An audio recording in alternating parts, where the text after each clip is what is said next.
came out firing right out of the get-go. I mean, his stuff's been electric. You know, today it looked like he missed some balls arm side, but like we talked about before, he's able to rein it back in or use something different. You know, getting the lead was nice for, you know, him to be able to have something to work with too. But as far as he's concerned, it was exactly what you said, more of the same. What does it say about him that when he does have some of those longer counts, they're fouling some balls off, that he is able to make sure it doesn't get out of hand, that he's, you know, it's kind of like we talked about with those veteran pitchers, they're able to find, you know, get the result they need even though those counts get longer.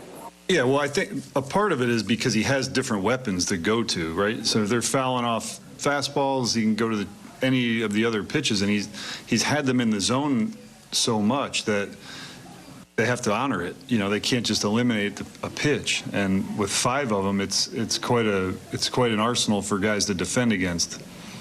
Have you noticed anything different with Edward Olivares ever since he's come back from AAA? I know today he had the 2 home runs, but he also had a couple of big hits against Boston as well. Yeah, I wouldn't say anything different. I mean, what I really credit Ollie for is going to AAA and handling it the right way and really putting. I mean, he put up good numbers when he was down there, so he didn't sulk. He went and put the work in offensively and defensively and came back and just picked up where he left off. Is Nelson Velasquez's strength?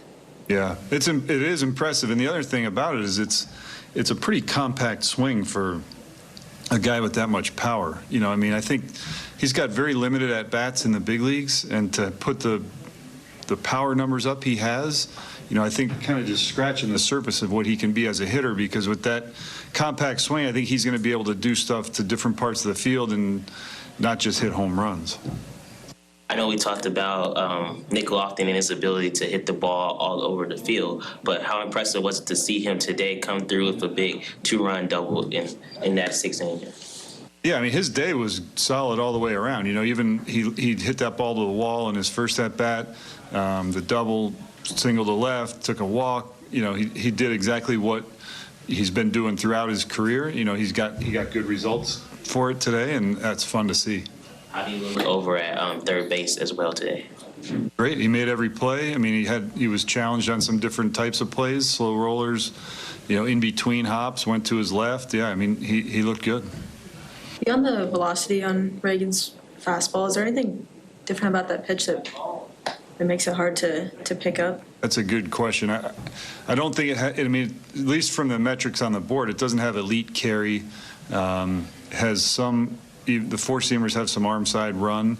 I think he has pretty good extension, but I don't think there's any one characteristic that makes it elite. But the velo combined with those other characteristics make it tough.